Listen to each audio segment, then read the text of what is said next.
Unë kam lindur në pranverën e vitit 1936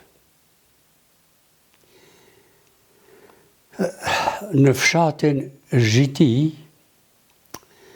të komunës së Podujevës, pra në pikpamje të largësisë, fshati ynë është larg Podujevës 25 kilometra. Dhe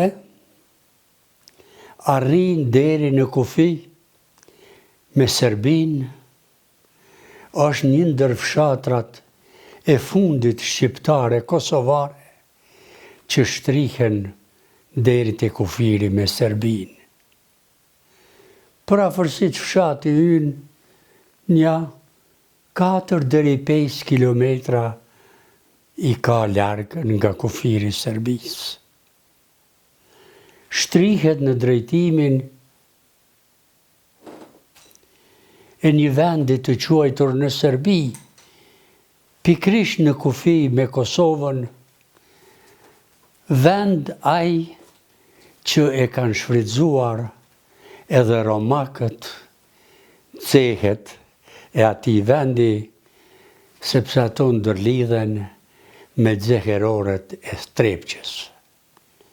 Dhe krahina me minjera të ndryshme, së pari me plumb, që shtrihen deri në atë pjesë, pra kalojnë edhe nëpër vendin tonë. Dhe, si që thash pak më parë, duke u mbështetur në vitin e lindjes, e kam përjetuar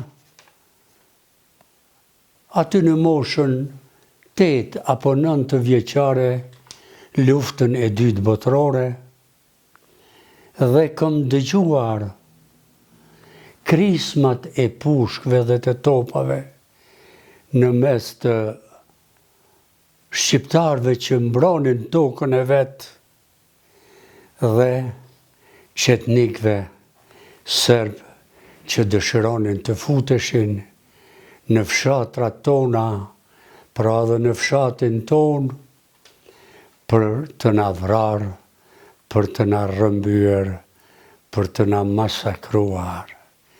Dhe unë, gjersa isha duke ruajtur bagtin në livadhet tona, që i thom kanaku i keq, i thom i keq sepse është një shpat i ashpër shumë, por për fat del në një vend në kryet të rafshët, që është rafsh, dhe prej atij rafshi, pra shihet edhe kufiri, për ndryshe kufiri nuk shihet kur jemi duke u ngjitur përpjet për të arritur në rafshin e kanakut të keq. Jo fort larg në pyll, për fat gjendet edhe një krua, me burim të ujit që nuk ndalet as në verë, as në dimër.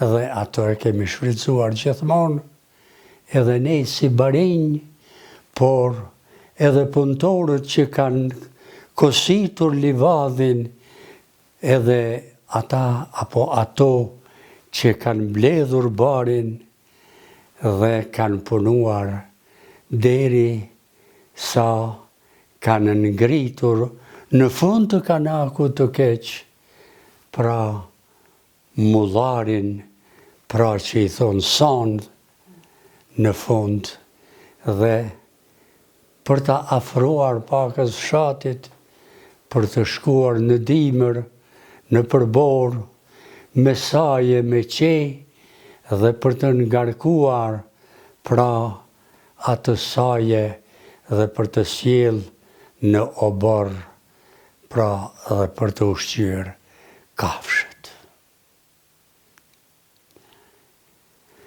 Dhe ja,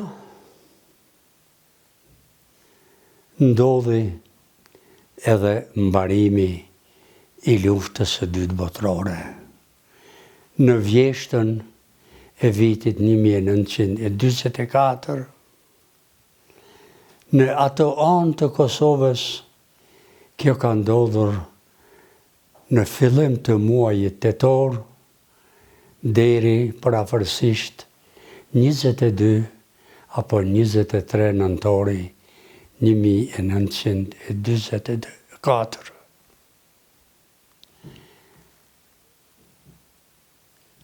Ku ka qenë familja ju në qatë kohë? Familja jo në atë kohë ka qenë në fshatë. Dhe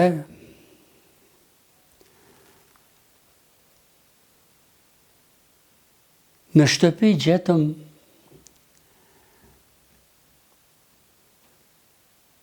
arkën me miell me kapak të tretur dhe të larguar edhe të grisur madje, me grur dhe misër të derdhur në për obor dhe në për skajet e arave nën shtëpi që ishte një shpat për të shkuar deri te kroni i keq, dhe kishin rrokullisur edhe tinarët e specave turshi dhe të lëndëve të tjera ushqyese, madje, siç thash, në obor kishin lënë pra edhe arkën e miellit, edhe të drithit. Kishte edhe mjete shpërthyese si bomba, kapsolla të ndryshëm që ishin të rrezikshme, dhe unë si fëmijë që isha ende nuk isha mjaft i vetëdijshëm për rrezikun që na kanosej, por që mua më kanosej drejt për së drejti. Dhe një ditë, kur isha duke ruajtur bagtin në vendet ku ishin përkullos, dhe në kodrat dhe luginat për rreth arave dhe shtëpive të fshatit, unë e gjeta një kapsoll që ishte përgjysmë e mbushur dhe përgjysmë e zbrazët. Ata që merren me armë e kuptojnë fort mirë këtë gjendje se çka do të thotë. Gjatësia e kësaj kapsolle ishte parafërsisht 10-11 centimetra. Dhe sipas pra teknike ushtarake, kapsolla ishte e mbushur përgjysmë. Unë e mora në dorë, duke luajtur me të dhe duke lëvizur gati tërë ditën deri në afrim të mbrëmjes për të kthyer te shtëpia me bagti. Ishte ftoft, dihet, vjesht. Dhe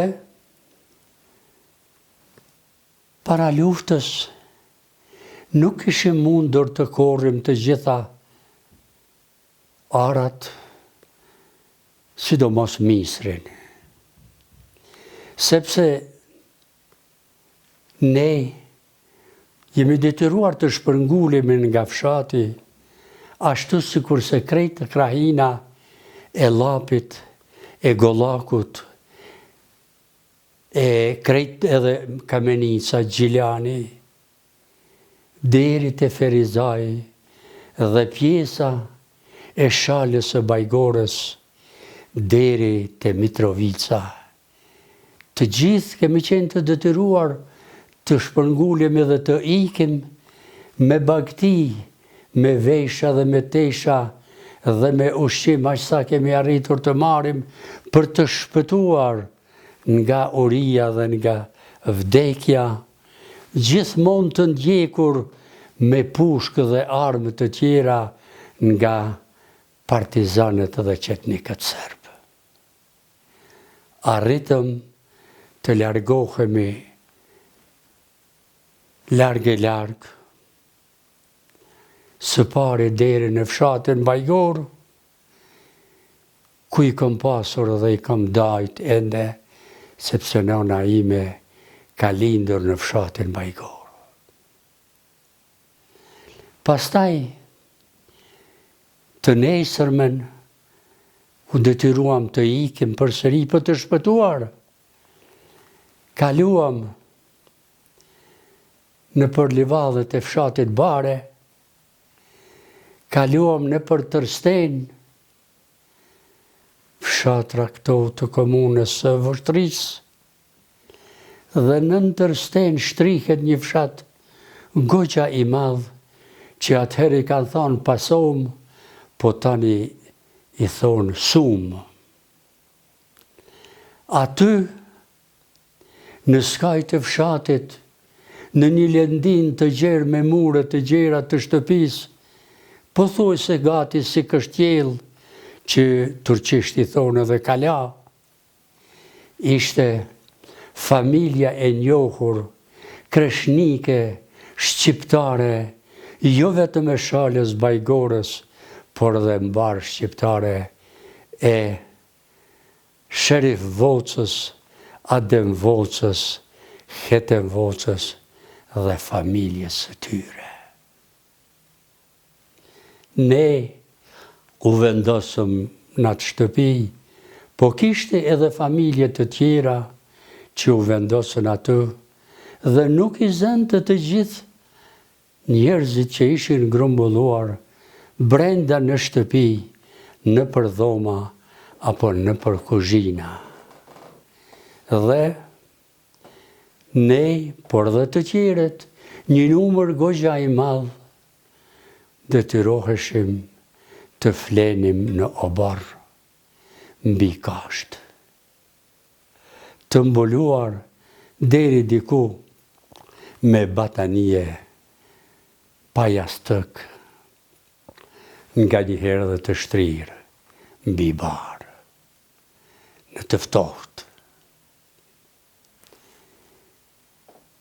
Kështu kemi qëndruar jashtë fshatit dhe shtëpive tona, deri sa u futën pra, u larguan forcat gjermane dhe italiane, që ishin deri atëherë në Kosovë, dhe erdhen partizanët, u futën gjithkund, erdhen deri atje, u futën në Vështri, në Mitrovic, por së pari janë futur në Podujev, sepse Podujeva është në kufi.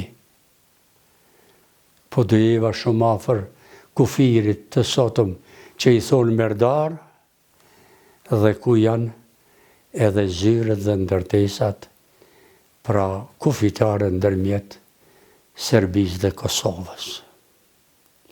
Ne kemi qëndruar 6 javë jashtë shtëpisë sonë, sikurse dhe fëqinjët tanë dhe të tjerët. Dhe, si që dihet historikisht, Mitrovica është çliruar me 23 nëntor 1924.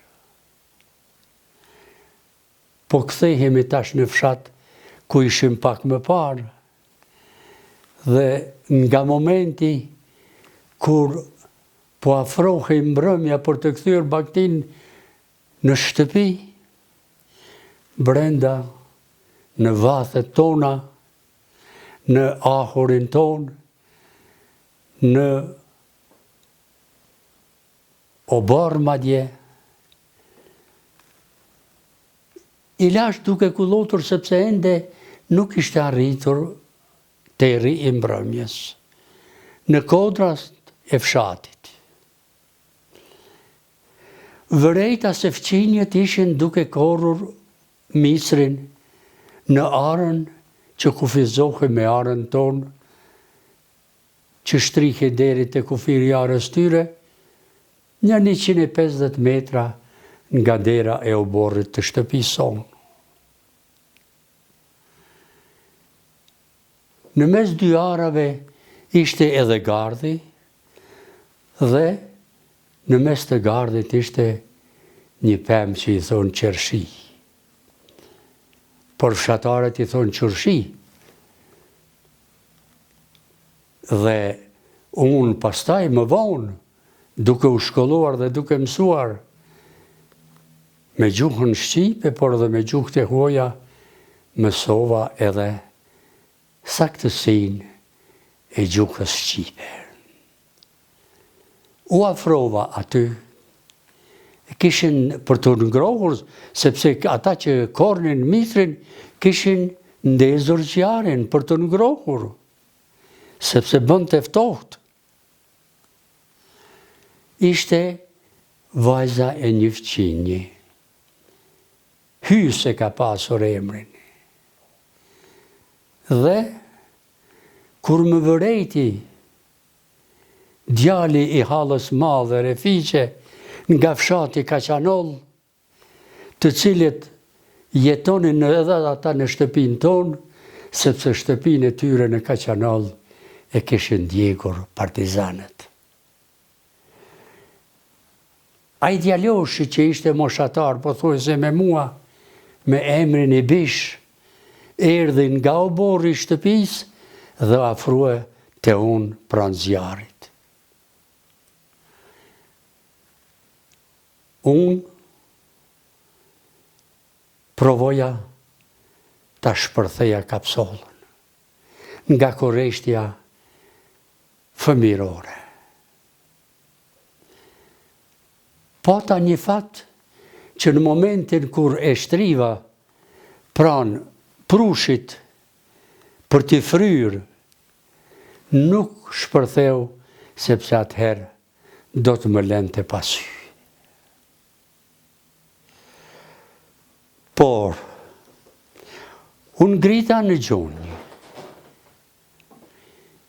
I Bishi pranë meje në anën e majtë. A e mbante disa krande me flakë. Po, unë e mbaja kapsollën në dorën e majtë. Nuk më përshtatej ana e majtë të tij dhe mora një krande me flakë me dorën time të gjatë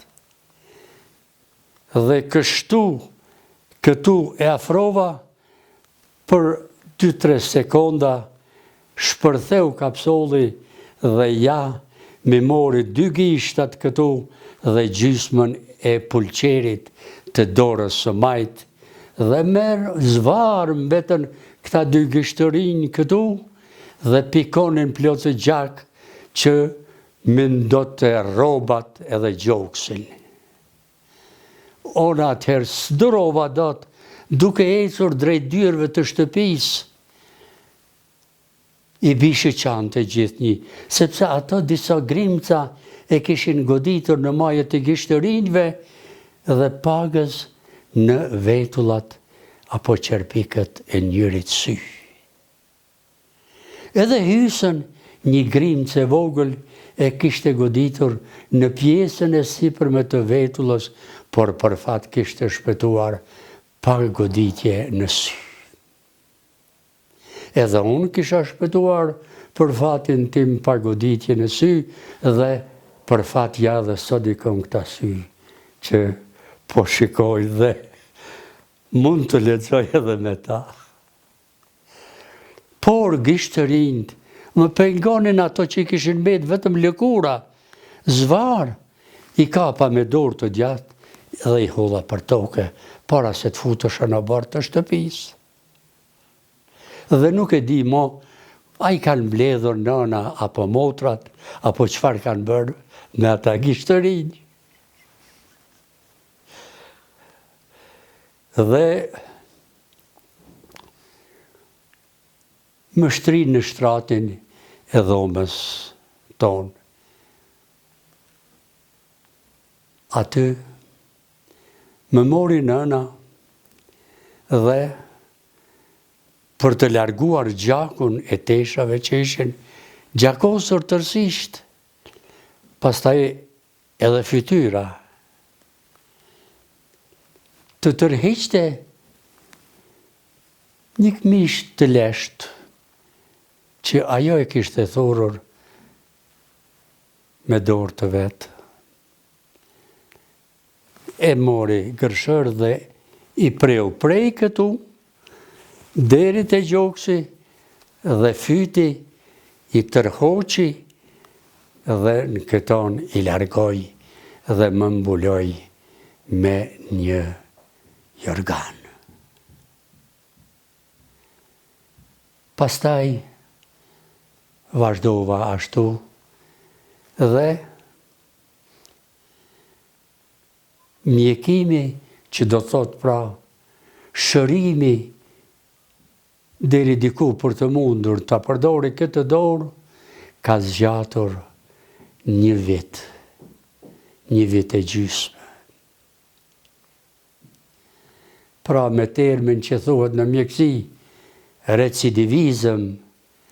recidivizmi është bërë shumë ngadalë, por ka mbetur edhe një pjesë shumë e rëndë, sepse pjesa në majet të gishtërinjve, të cilët kanë qenë pra të hequr, kanë mbetur të shpluar dhe nuk ishte ende mish për t'i mbuluar.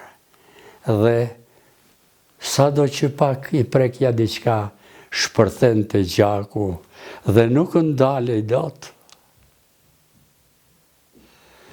Po shpëtova, edhe dalin nga dal, erdhi pranvera e vitit 1926, kur në shkollën, kur në fshatin ton, u hap shkolla fillore me klasë të parë. Për të shkuar në klasën e parë të fillores, thirrjen e kishte marrë vllai para meje, Maliqi. Ai parafërsisht ka qenë një vit e gjysmë më i moshuar se unë.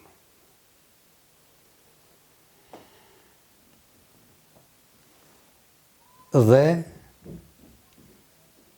baba e pa thirrjen. Mendoj dhe i thot Maliqit, eja këtu, edhe mua. Eja një këtu.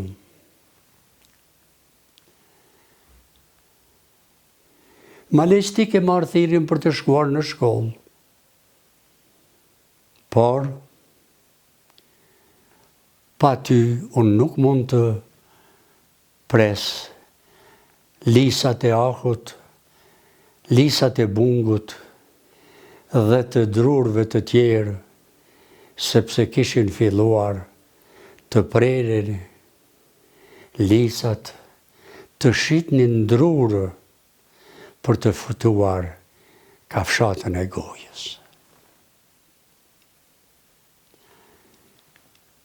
Murati ka mbetur pa gjysmën e dorës së majtë. Ky së patën nuk mund të përdorë.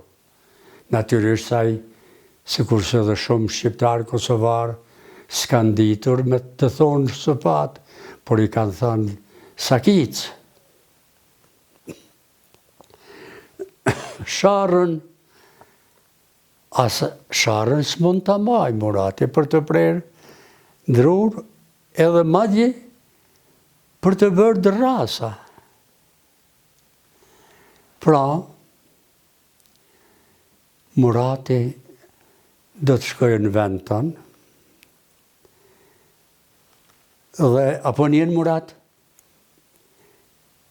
prej ditës kur të shkosh në shkollë, ti nuk je më Murati, por je Maliqi.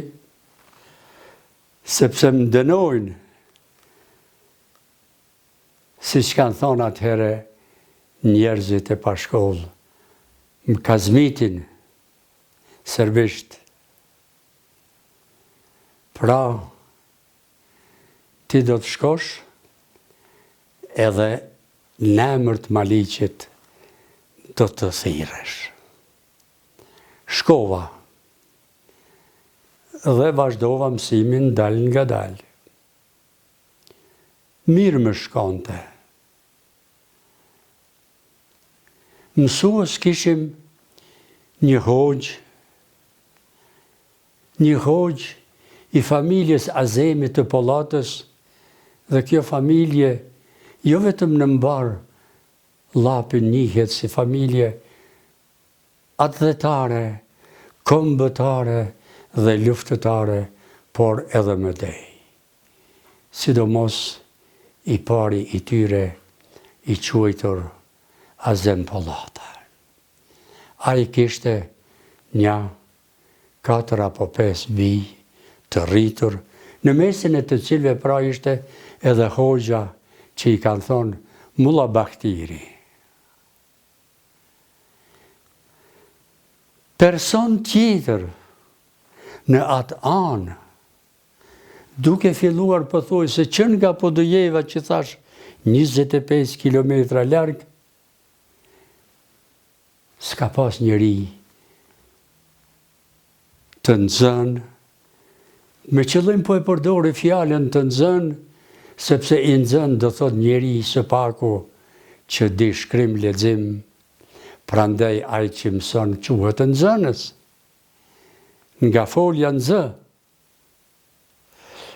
Dhe ai që s'din quhet në Shqipe i panxën, por shumica e njerëzve përdorin fjalën me prejardhje greke, sipas tingujve të dy tingujve të parë, alfa dhe beta, pra alfabeti janë tingujt, kurse ai që nuk i di as ti lexoj, as ti shkruaj këta tinguj,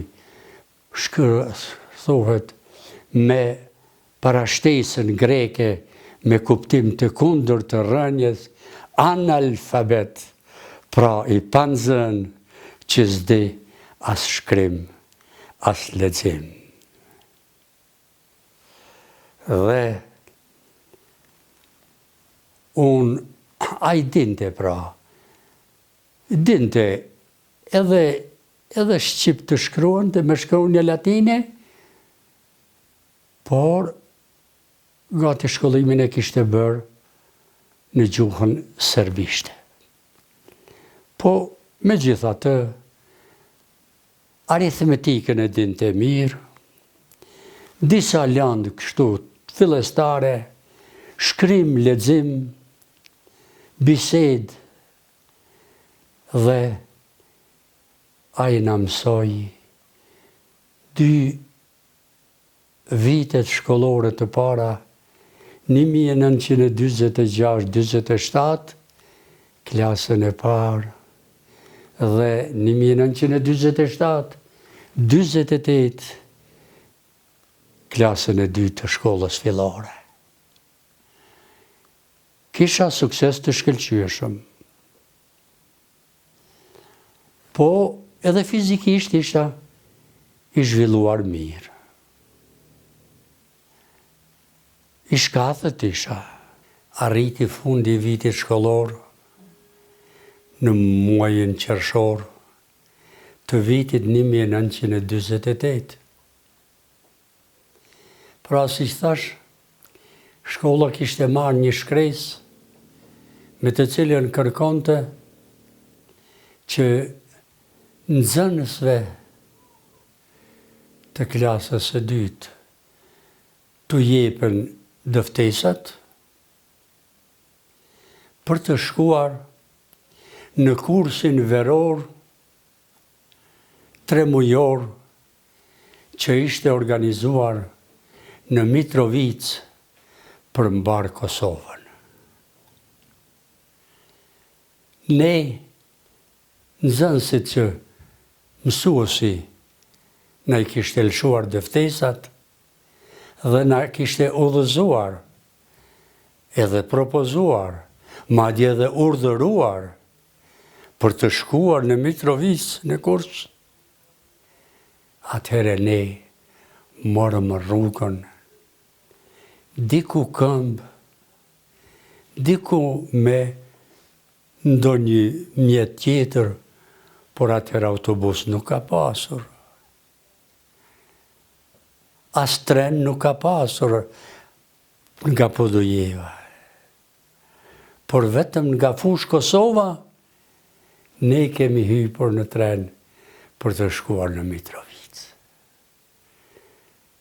Kemi arritur atje, jemi vendosur në konvikt dhe jemi shpërndar në për 4 klasë që kishin filluar mësimin dhe ishin themeluar me një numër mesatar prej 33 deri 35 nxënës në klasë.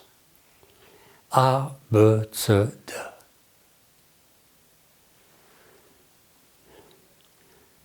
Mua më radhetën në klasën e parë A. Ishim 33 nxënës. Vazhduam mësimin. Mësuesët ishin shumica aty nga Mitrovica, por edhe nga qytetet e tjera të Kosovës, por dhe një numër I konsiderueshëm ishin mësues edhe nga Shqipëria që kishin ardhur gjatë viteve 41, 42 dhe 43. Dhe kishin mbetur aty. Sidomos mësuesi me mbiemrin Gjinaj, që ishte I shquar, një tjetër me emrin Kasim dhe të tjerë. Në fund të muajit gusht, pra mbaruam mësimin, sepse duhet fillonte viti shkollor në muajin shtator. Dhe sipas vendimit që kishin marrë, në klasën e 2 gjimnaz do të regjistroheshin vetëm 35 nxënës prej këtyre 4 klasëve, edhe ata që kishin pasur sukses të shkëlqyeshëm. Madje me një listë për të regjistruar në klasën e 2 pa dëftesë shkollore.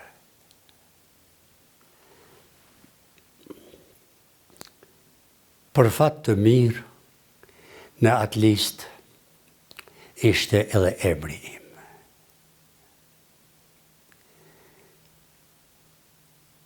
Ishte emri im, ndoshta po e teproj, por po them, prej tërë atyre nxënësve që ishin nga ana e Llapit e Podujevës deri te Prishtina, që deri diku njihsha fshatrat, vetëm unë kisha qenë në atë listë, me disa të tjerë të komunave të tjera. Pra, u ktheva në shtëpi, qëndrova një javë ditë dhe u ktheva prap në Mitrovicë. U regjistrova në klasën e 3, po.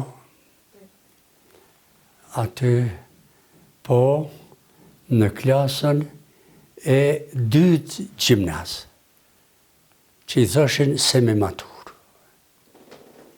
Kështu ka qenë llogaria, pra.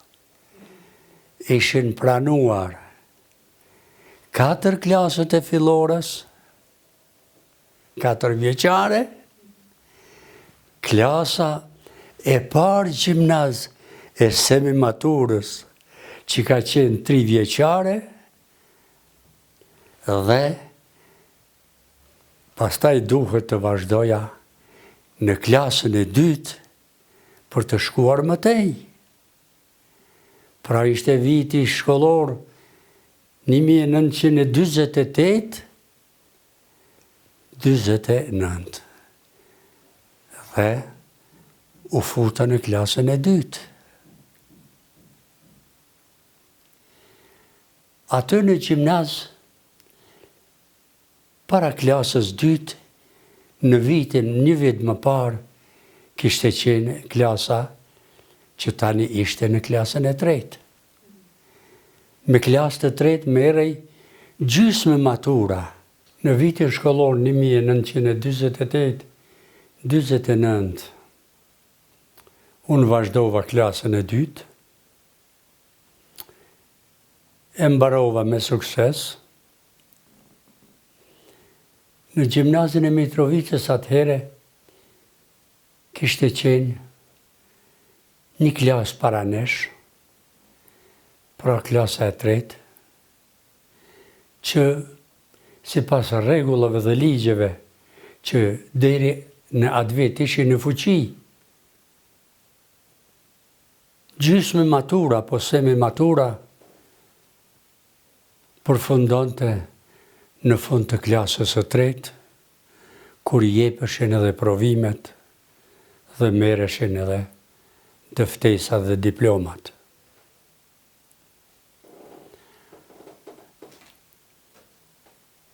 Ajo klasë e përfundoi pra klasën e tretë, por sipas ligjeve që thash pak më parë, ata nuk mund të vazhdonin më tej për të vazhduar deri në maturë duke përfunduar pra klasën e tetë, por mbetën jashtë bonkave të shkollës. Ne e keshim radhën e semi-maturës, pra në vitin 49-50, në klasën e tretë.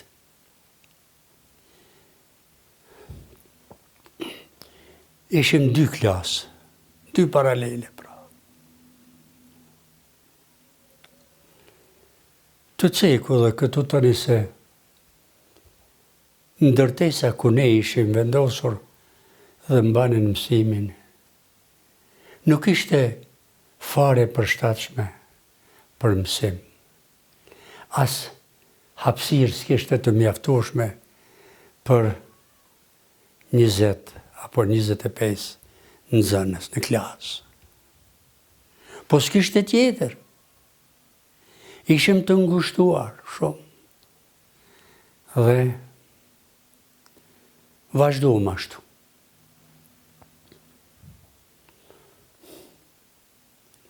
Mbaruam klasën e tretë, ju nështrum provime të gjysmë maturës, edhe atë kalova me sukses të shkëlqyeshëm. Po për fatin ton, për vitin e ardhmë shkollor, u hap klasa e 4. Dhe brezi ynë, pra, nuk pati ngecje as humbje të vitit, por vazhduam rregullisht. Pra ishte, çka them, 50, 51 apo jo. Se klasën e tretë e kryem 49, 50. Pra ishim, pak më parë thash se ne ishim 2 paralele. U regjistruam në klasën e 4 dy paralele, por këtyre dy paraleleve ju bashkan gjetë nxënësit që para prak kishin pushuar një vit edhe na u bashkuan. Edhe vazhdum mësimet kështu deri në klasën e 8.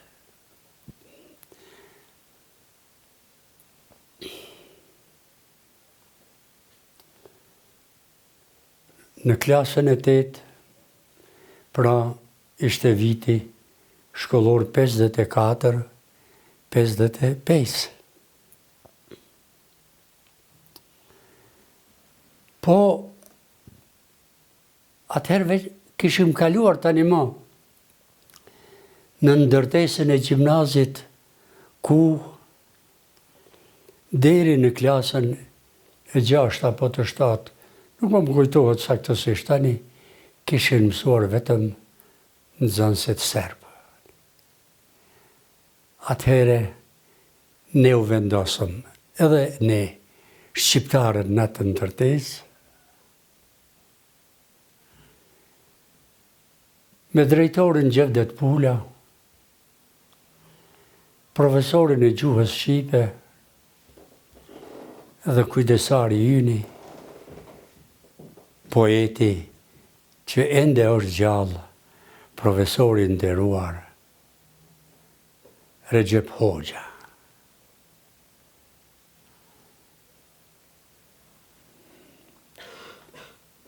Mbaruam klasën e 8, u futëm në provimet e maturës. Në klasë kemi qenë 24 nxënës, kurse në afatin e parë, pra në muajin qershor në fund, provimeve ju shtruan 12 nxënës në bazë të suksesit. Sipas rregullave, pa marrë parasysh suksesin në klasë, edhe të shkëlqyeshëm atje, dukej bërë provimin me shkrim në gjuhën shqipe dhe në matematikë. Pra, unë kisha kaluar klasën e 8 me sukses të shkëlqyeshëm, i bërë edhe këto provime me shkrim, kisha sukses të shkëlqyeshëm dhe në bazë të këtij suksesi lirohesha nga provimet me gojë. Dhe kështu ndodhi. Prej këtyre 12 nxënësve, pra u liruam nga provimet me gojë të maturës, unë Murat Bejta, pra, Servet Rudi dhe Ejup Hamiti, kurse të tjerët i shtruan provimeve me gojë dhe morën, sikurse edhe ne, diplomën e maturës. Dhe këtu përfundoi shkolla e mesme. Derisa isha duke mësuar gjatë klasëve 4, 5, 6, 7, 8, kemi pasur edhe disa profesorë me gjuhë hamtare serbe. Gjuhën frenge në ka dhënë një femër serbe, Natalja Tanasković. Unë mund të them edhe sot e kësaj dite se ajo ka punuar me përkushtim dhe me drejtësi. E përmenda gjuhën frenge me qëllim, sepse gjatë mësimeve dhe pyetjeve në klasë, në fund të vitit 8, ajo më propozoi, tha, Murat, po të propozoj të shkosh të studiosh gjuhën frenge, sepse nuk do të kesh pengesa për të përkryer edhe studimet universitare, sepse ke sukses të mirë dhe prirje të veçantë për këtë gjuhë përveçtjerash. Po,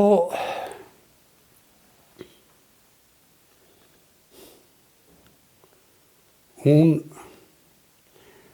profesor serb kemi pasur edhe të latinishtes, serbishtes ajo dihet, edhe të filozofisë,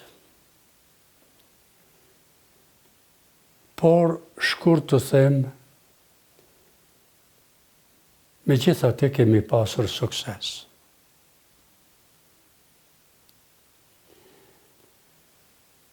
E mbarova, pra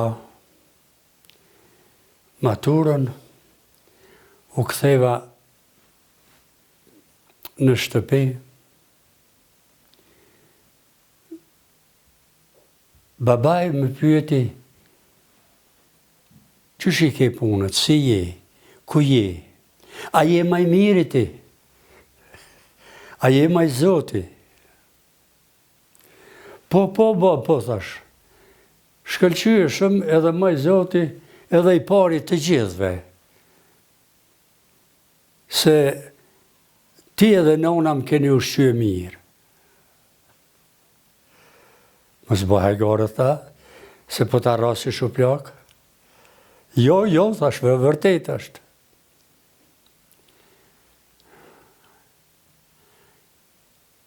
Atëherë pra, unë po të them, me shkue, me studiua për doktor.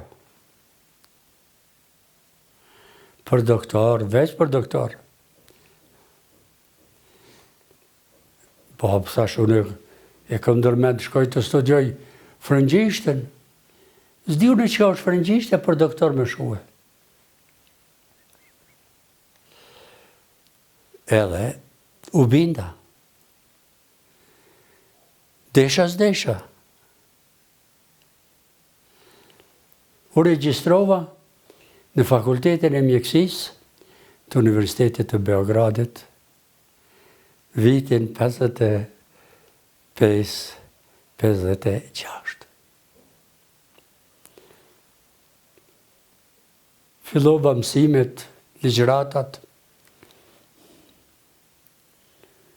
por e vërejtja që nuk ishta aq i motivuar. Si duke madje, sidomos në pikpamje psikike. Nuk isha disi aq i tërhequr, aq i disponuar. Dhe i thash vetes, do që regjistrohesh nga ky fakultet dhe do të shkosh të regjistrohesh në degën e gjuhës dhe letërsisë frenge pranë Fakultetit Filozofik që shtrihe afër Kalemegdanit në Beograd. Edhe ashtu veprova. U që regjistrova, shkova, u regjistrova, edhe vazhdova studimet. Për fat nuk pata pengesa. As në provime, as administrative në pikpamje të regjistrimit të semestrit. Dhe vazhdova studimet 4 vjeçare.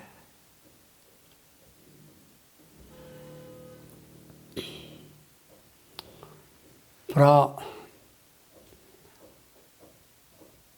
mësimet dhe ligjëratat mbarum në fund të vitit 1960, si pas rregullave normalisht, dhe pastaj do të fillonin provimet e diplomës.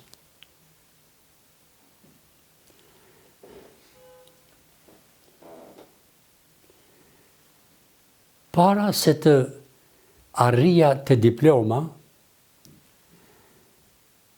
në vitin 1959,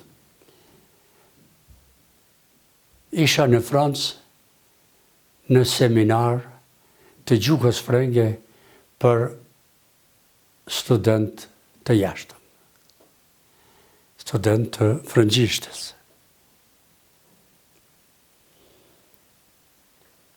Seminari ishte organizuar në një qytet në bregdetin e Oqeanit Atlantik, andej nga ana e qytetit është njohur Bordeaux. Ky qytet i vogël ka qenë, por me një plazh të jashtëzakonshëm të bukur edhe të përshtatshëm, që quhet Royan, frëngjisht shqiptohet Royan, edhe aty qëndruam 2 muaj. Viti pra 59.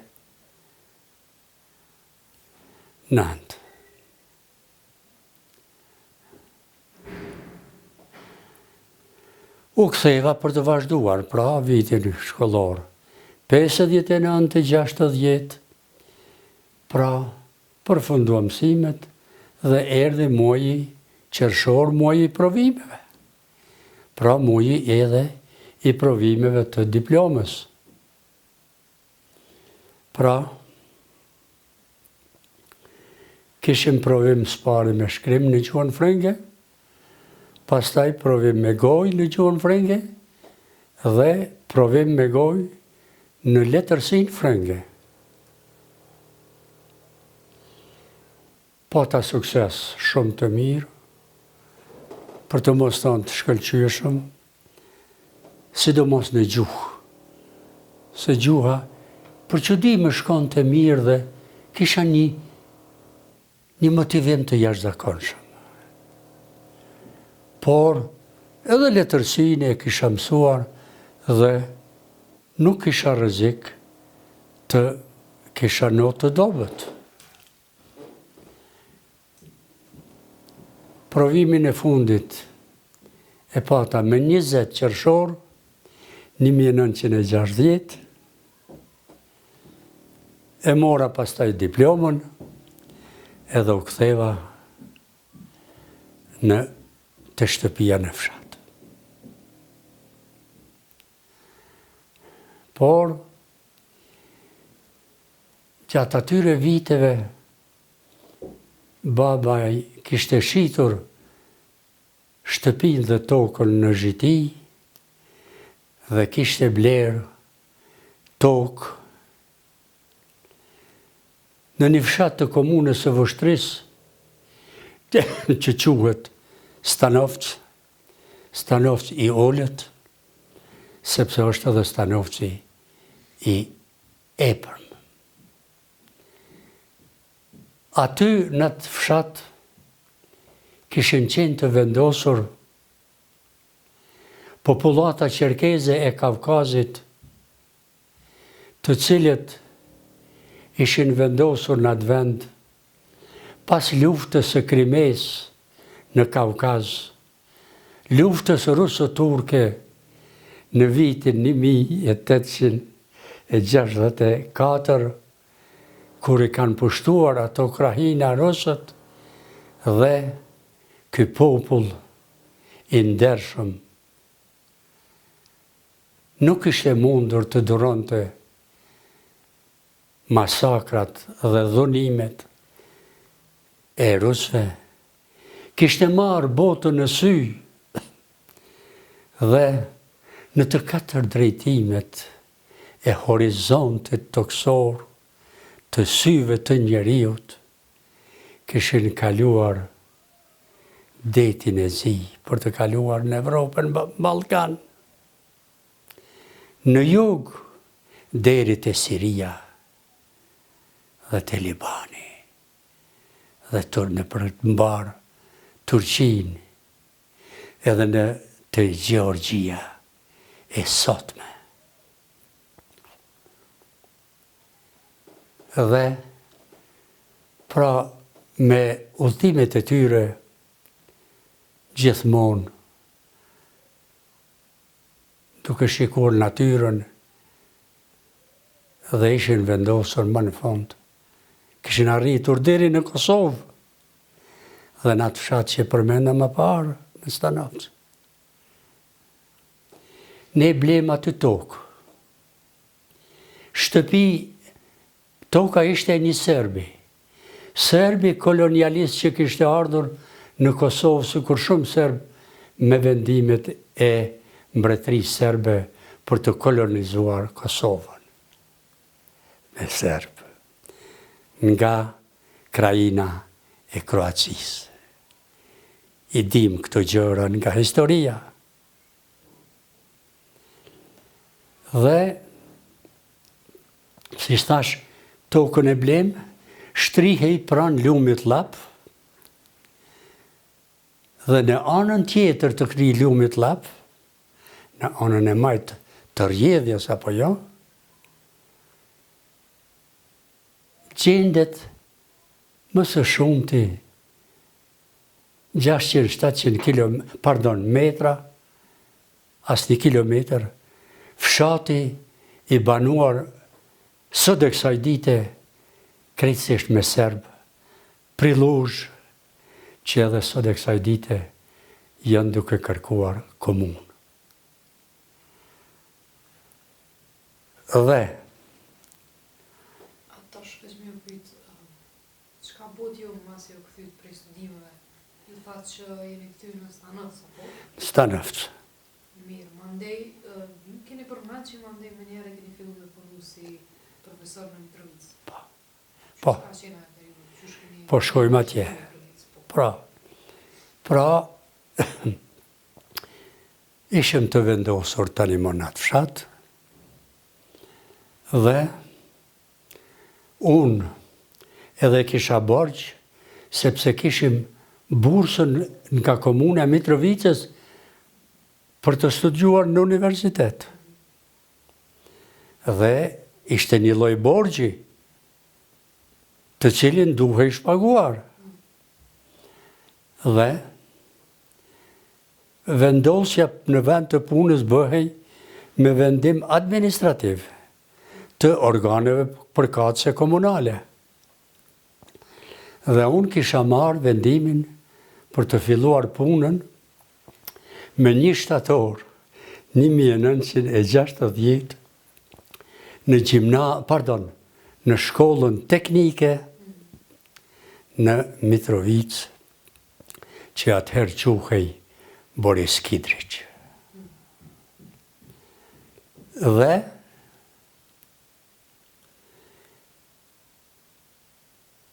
brezi i parë në gjuhën shqipe në shkollën teknike kishte filluar para 1 viti. Në vitin 1959. Përpara aty kanë mësuar vetëm serbet, në gjuhën serbe. Aty ishte emëruar tani më profesori i nderuar si drejtor Milan Perkaj.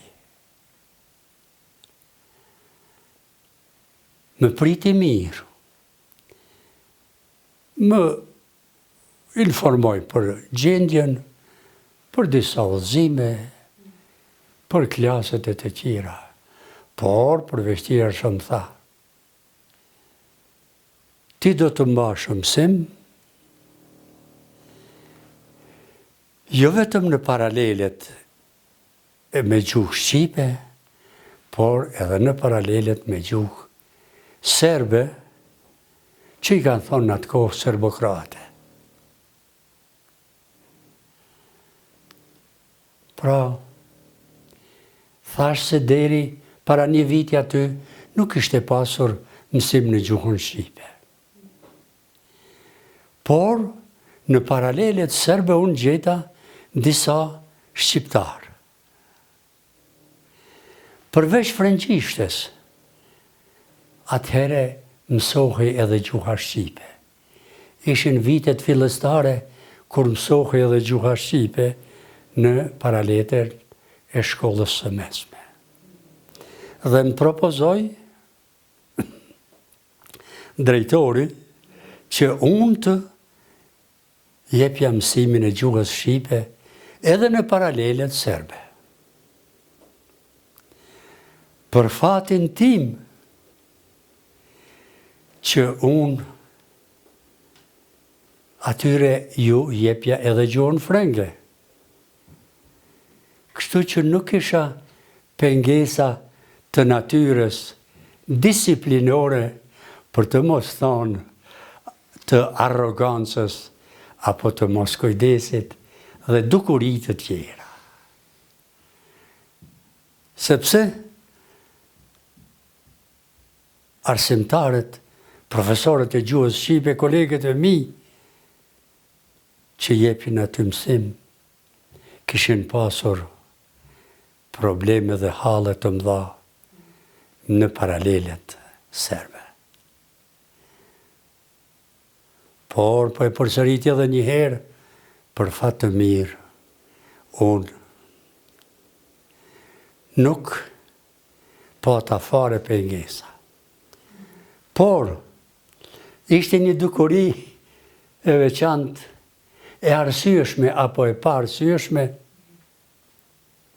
çdo njeri që do ta dëgjoj këtë, le të gjykoj me kokën e vet, se ata nxënës shqiptar në paralelen serbe, kur ishte ora e shqipes, ata dilnin jashtë. Sa ta thoshin në mendjen e tyre, që ne jemi shqiptar dhe ne s'kemi nevojë për gjuhën shqipe. Më kuptoni ju lutem? Por, për mua kjo nuk parashtronte kurfar problemi. Fare. Vazhdova punën, pra në shkollën teknike, deri në vjeshtën e vitit 1963.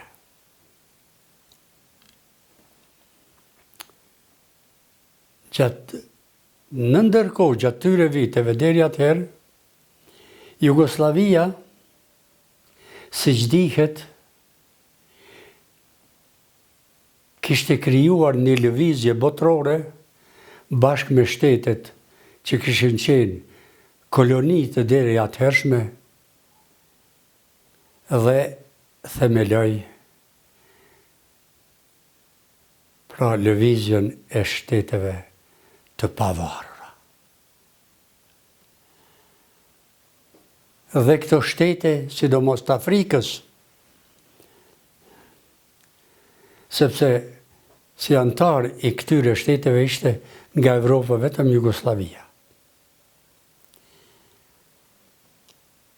Filluan marrëdhëniet në mes këtyre shteteve. Dihet se numri shteteve që kishin qenë koloni të Francës në Afrikë ka qenë shumë i madh. Po përmendi disa. Po filloj që nga veriu. Tunizia, Algjeria, Maroku, Mali, Senegali, Kameruni, Bregu i Fildisht, Guinea se është edhe një tjetër Guinea Bissau, po kjo Guinea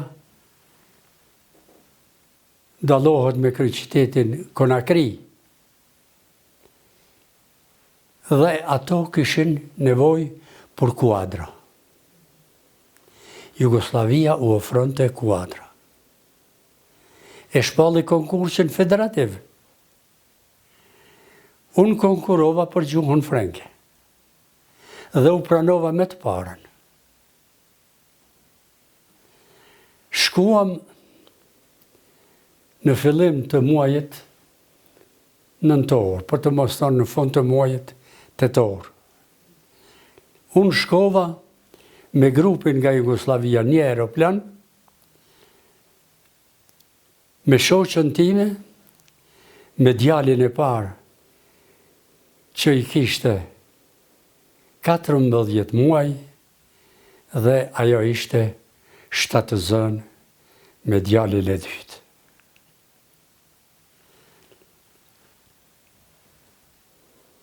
U vendosëm atje, por nuk vazhduam shumë, u krijua dikon një mos marrëveshje dhe pas një muaji u kthyem përsëri në Beograd. U ktheva prej Beogradit, por na paguan, atë muaj na pagoi Jugoslavia, për fatin të unë.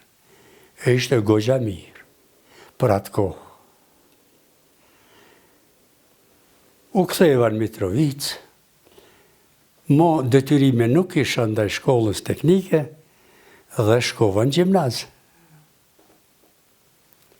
U paraqita në gjimnaz,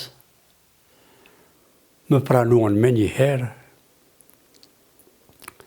drejtori ka qenë një Serbe, Dragomir Cvetni që kanë thënë. Deri atëherë në gjimnazën e Përzierë s'ka pasur drejtor shqiptar. Madje as zëvendës drejtar. Vazhdova mësimin pranë gjimnazit. Atëherë ishin themeluar në gjuhën shqipe edhe paralelet e shkollës normale, për të bërë mësues, edhe paralelet e shkollës ekonomike, të mesme. Pra në gjimnazit ishte edhe një paralele në gjuhën turke.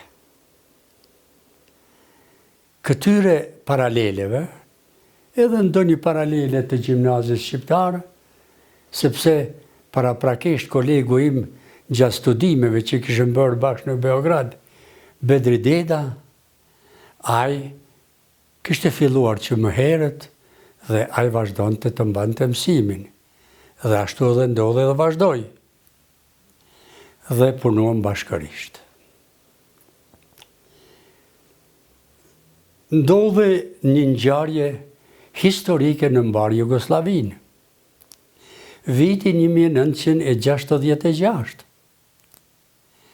Pra, ndodhia dhe problemi politik me Aleksandar Rankovicin. Dhe dihet se çka ka ndodhur. Pra, Aleksandar Rankovici dhe politika e tij deri diku ndryshoi dhe u zëvendësua pak me një përparim më të madh dhe një demokraci pakës më të mirë në krahasim me të kaluarën. Sidomos në krahasim me ideologjinë nacionaliste serbe, të ashtu quajtur serboslave. Dhe erdhi koha për të shpallur konkurs për drejtar. Ndodhi edhe kjo.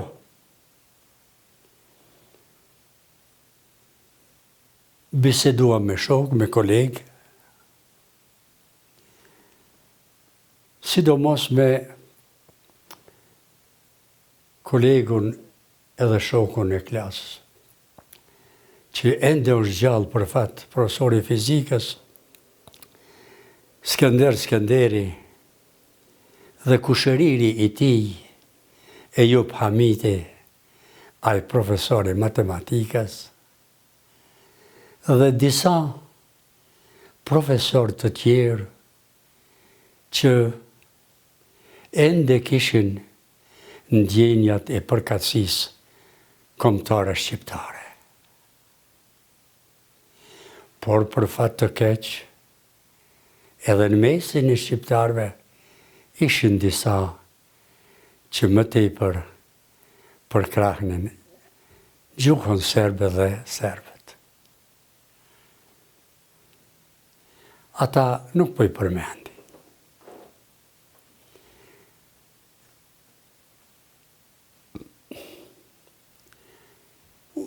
Më thanë kolegët, Murat ti do konkurrosh. Vetëm ti dhe prej kolegëve tarë shqiptarë do të kuptohem të merrem me vesh që vetëm ti do të konkurrosh. Kurse ne do të pajtohemi dhe do të votojmë për ty.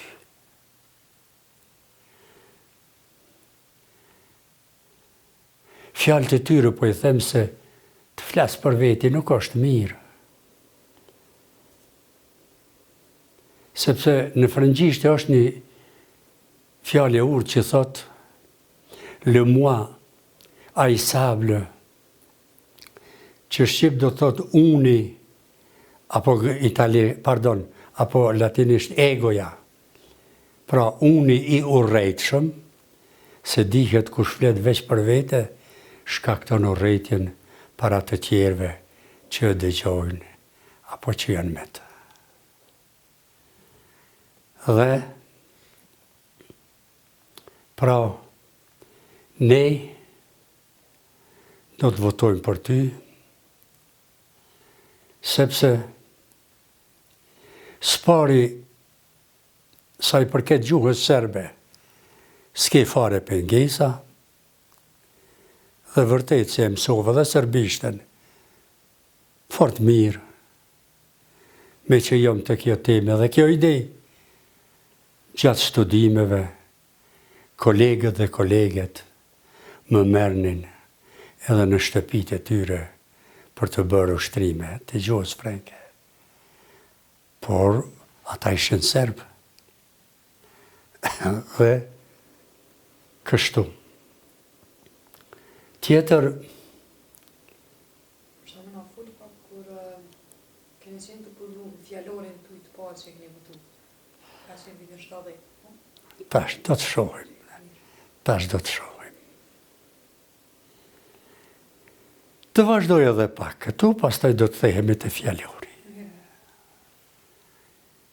Atëherë, edhe shkurt guximin që e keti, se ka askush. Prandaj ti do të bëhesh drejtar. Kështu më thanë. Ashtu ndodhi edhe votuan. Por atëhere, me që, si që përmenda më parë, ishin edhe ato paralelet. Shtesë, numri arsimtarëve shqiptarë ishte më I madh dhe e kishim shumicën e votave. Dhe më zgjodhen.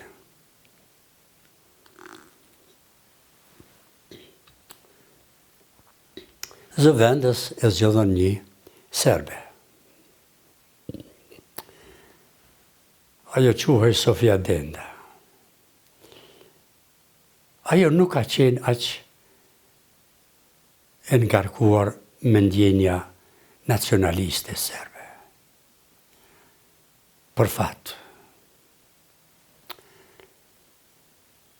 Por, për fatin e tij të keq, me ndjenja nacionaliste, shoviniste, mandej madje edhe anti-njerëzore, jo njerëzore, ka qenë profesori gjuhës serbo-kroate I serbishtes Miladin Raspopović. E përmenda me qëllim, sepse po ceku një anekdot që ka ndodhur me të dhe me mua. Si drejtor. Në mbledhjen e parë të Këshillit të arsimtarëve, unë e propozova rendin e ditës duke folur shqip, në gjuhën shqipe, pastaj edhe në gjuhën serbe.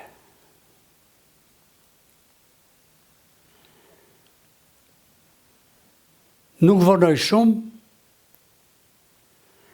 profesori serbishtes Raspopović unë ngrit në këmbë U larguan nga ullësja dhe u drejtu drejt e derës për të dalë nga salla. E thirra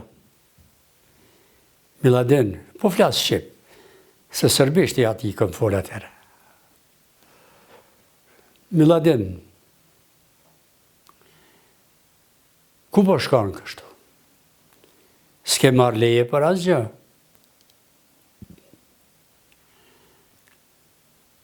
Po dalta. Atëherë thash, prit një sekundë.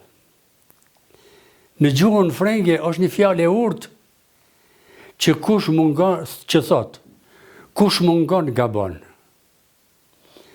Ti me dëshirën tënde, po mungon dhe do të mungosh, prandej po gabon dhe do të gabosh. Prandej ik. Edhe iku. Të kthehemi tani. Por unë vazhdova punën dhe me duke kryer të gjitha punët dhe detyrat. Që nga fillimi i mësimit të gjuhës frenge, vërejta se, sidomos për nxënës, mungon të një fjalor frëngjisht-shqip. Dhe që në vitet 64-65, për afërsisht aty diqka, unë fillova në një fletore të madhe, ato fletore të mëdha që kanë qenë si regjistër e dini i shkollës, aty dhe përpilova në gjuhën atëhershme shqipe. Dhe nuk i hja gjuhë, pra jo gjuha e plot standarde, sepse standarde nuk ishte në ato vite as në Shqipëri. Dhe aq sa dia, duke konsultuar literaturë, duke punuar, por kisha vullnet të madh, edhe dëshirë të madhe, por edhe qëndrueshmëri. Nga një herë dhe natën, sidomos pas orës së mësimeve, se gjatë ditës mbaja mësimet.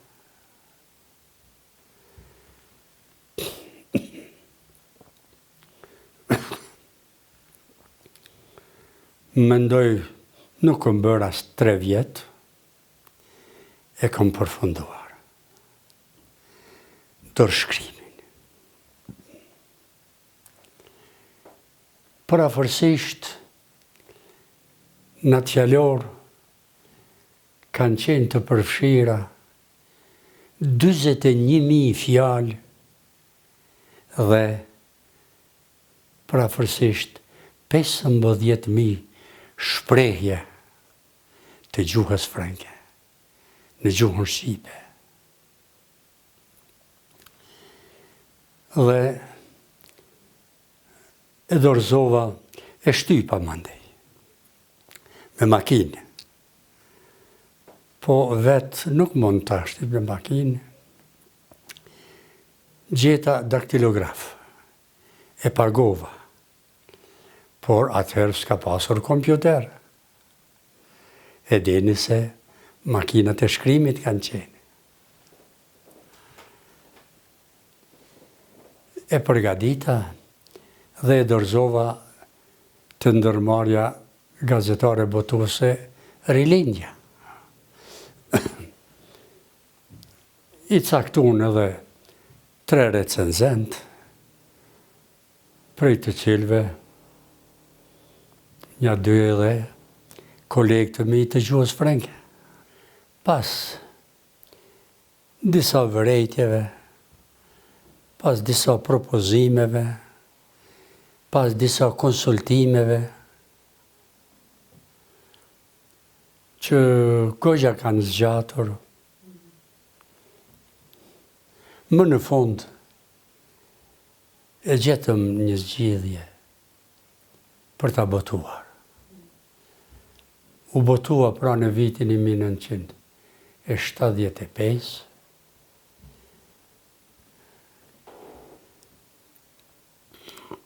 Pastaj pas disa viteve, jo, 78, më falë, kërkoni falë, vitin 1978. Dhe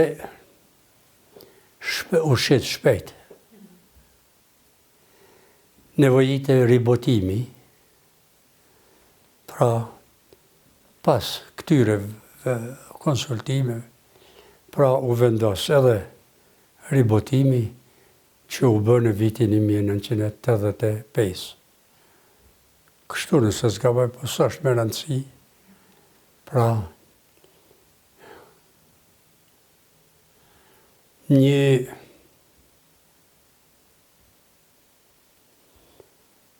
veçori e ribotimit është, sidomos në pikpamje shkencore, gjykësore, profesionale, transkriptimi fonetik thuhet. Gjuha frenge është një gjuhë e veçantë në botë që shqiptimi nuk bëhet si shkruhet, për shembull në gjuhën shqipe apo në gjuhë të tjera, siç është italishtja, turqishtja, apo edhe gjuhët slave, sidomos. Pra, frëngjishtja është edhe vështirë për ta shqiptuar. Ka shumë tinguj. Karakteristikë sidomos e veçantë në pikpamje gjykësore e frëngjishtes janë tingujt hundor. Pra, 4 zanore gojore që thumë ne i kanë edhe natyrën hundore.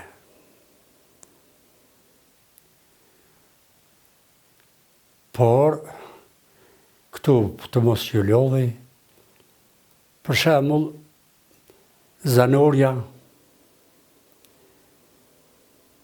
këtu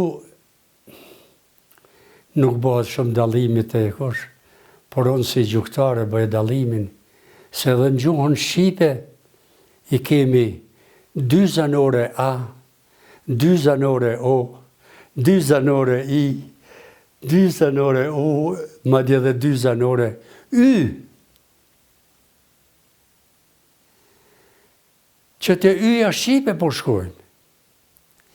Ne themi 2 djem, por themi 2 vajza. Nuk është e njëjta zanore, pajtohemi.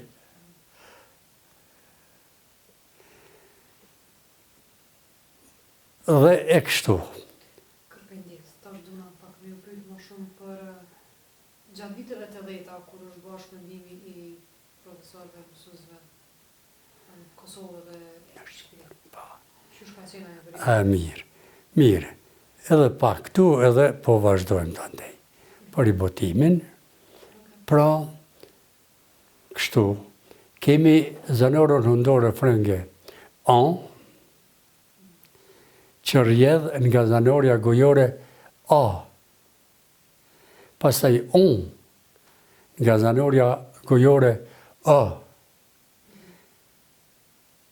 Dhe 2, madje edhe të veçanta, që shqipja si ka as gojore, as hundore, që i ka frëngjishtja, është prej zanorës A. Edhe A. S'po ju lodhim më tej, apo jo. Dhe në këtë drejtim, po shkoj më tej. Pra. Këtu nuk e përmendëm ende tezën e doktoratës, as temën e magjistraturës. Pra, unë qëndrova dhe punova edhe si mësimdhënës, edhe si drejtor në gjimnaz, deri në fillim të viteve 1970. Në vitin 1970, pra, u hap Universiteti i Prishtinës, dihen ato kushte, pra ishte në mesin e degëve të ndryshme për studime, u hap edhe dega i gjuhës dhe letërsisë frënge. Dhe unë fillova të ligjëroja disiplinat gjukësore. Në fillim, fonetikën e gjuhës frënge, morfologjin, pastaj leksikologjin dhe semantikën. Sepse ende nuk ishin të zgjedhur të gjithë profesorët përkatës për të gjitha disiplinat gjukësore. Dhe ishte fillimi. Po kuptohemi tani. Po me që fillova mësimet, atëherë duhej së paku edhe magjistratura, që tani anglisht thuhet master.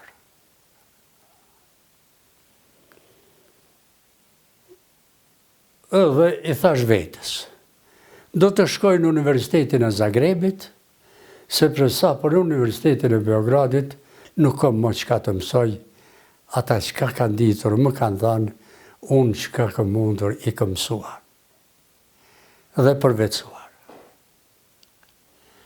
U regjistrova atje, në degën pra gjuhë dhe letërsi frënge, por me specializim të veçantë në gjuhën frënge.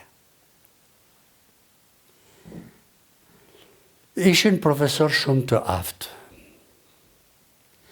profesionalisht jashtëzakonisht të aftë. Në pikpamje shkencore gjithashtu, por sidomos gjithashtu edhe në pikpamje shoqërore, kolegjiale dhe njerëzore. Dhe natyrisht dihet se në atë nivel është edhe një profesor që caktohet si drejtues që i thonë mentor. A i quhej Vojmir Vinja. Kishim edhe lënë të tjera, ligjërata të tjera, dhe mirë shkonin. Por natyrisht ato të tjerat, ja gjuhës frënge zhvilloheshin në gjuhën kroate. Gjuha kroate është diçka tipike dhe veçantë dhe dallohet sidomos nga serbishtja, sepse serbishtja shumë në terminologjin teknike shkencore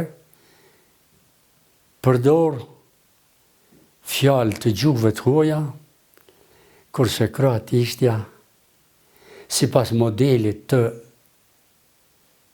gjermanishtes, pra përdorin terma të gjuhës anëtare, madje një dukuri e tillë në një veprim e tillë e detyron folësin dhe përdoruesin të përdorin nga një herë për të shprehur një dukuri, ndonjë nocion, ndonjë ide, edhe me dy fjalë, pra përshkruese edhe se një nuk mjafton. Po kuptohemi. Me atë gjuhë nuk isha mjaft përvoj, por me gjithate e përveçova dhe nuk pata kokqarje. Po një dukuri e veçantë, madje me përjashtim të ashtu quajtur, si thuhet latinishte, nulla regula sine exceptio. Nëse përkthejmë shqip, kjo do thot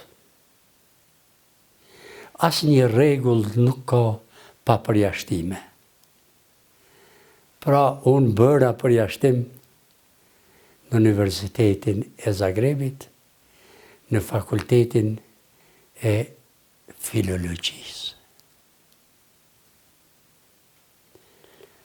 Profesori, mentori më propozoi që temën e magjistraturës ta trajtoja në gjuhën frenge, edhe ta mbroja në gjuhën frenge.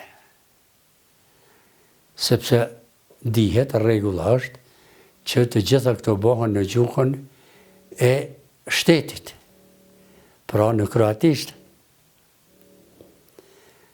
Por ai, me qëllimet e veta dhe dëshirën e vetë, edhe kështu ndodhi, edhe më përkrahu në organet vendimmarrëse për ta provuar kërkesën time, për ta përpiluar temën dhe për ta mbrojtur, dhe kështu ndodhi dhe e mbrojta.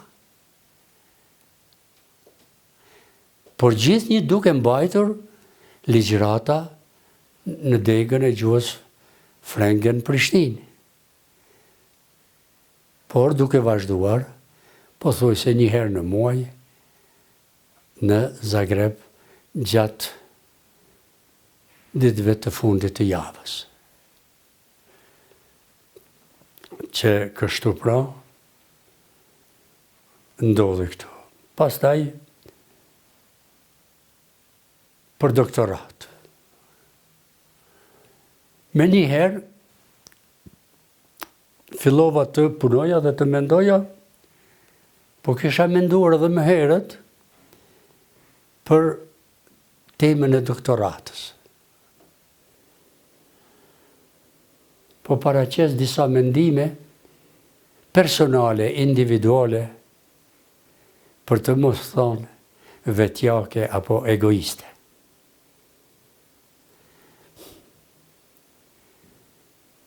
Ja shtrova vetes pyetjen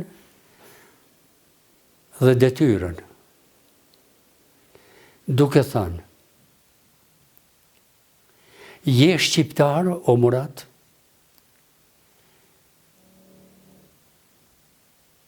Punon në vendin ku ligjëron për shqiptar, edhe përsër po nisemin nga shqiptarët. Dhe gjuhamtare ke Shqipen. Ti, Murat, e mësove frëngjishten, u specializove, edhe serbishten, po gjuhën amtare nuk e ke zotruar ende si duhet. As nuk e sjell kontribut të duhur dhe të nevojshëm për gjuhën amtare shqipe. Prandaj mendo dhe tezën e doktoratës ta bësh me një temë për gjuhën shqipe dhe në gjuhën shqipe. Mendova që mendova, dhe thash, ta ndërlidhi me profesionin tim. Pra, gjuha frenge që rrjedh nga gjuha latine. Dhe, si gjuhë romane ato që e kanë rënjën nga gjuha latine, janë pra edhe frëngjishtja, italishtja, spanjishtja, portugalishtja, dhe në Ballkan, rumanishtja, moldavishtja, dhe gjuha e të parëve tanë që ushtrin prej Shqipërie deri te Venediku, dalmatishtja, pra krahina e Dalmacis, që ka qenë e banuar dikur me Ilirë, dhe ushquajtur latinisht Illyricum, që do thot shqipqe Iliri, dhe ata janë romanizuar, e kanë humbur gjuhën amtare, sot e kësaj dite ka dëshmi, dhe janë të gjallë disa arbëresh në Zarë, në Dalmaci, që dikur para një 120 vjetëve kanë folur edhe dalmatisht. Folshi i fundit i dalmatishtes ka që është quajtur Antonio Udaina, i cili ka vdekur në vitin 1879. Dhe me vdekjen e tij ka vdekur edhe dalmatishtja. Por kanë mbetur gjurmët, dhe unë si gjuhtar dhe specialist, duhe që edhe këtë gjuhë ta kisha parasysh. Prandaj, punova, dhe e përpilova, e shtypa përsëri me makinë ende, daktilografi, doli në atë formatin A4, e dim që ka është,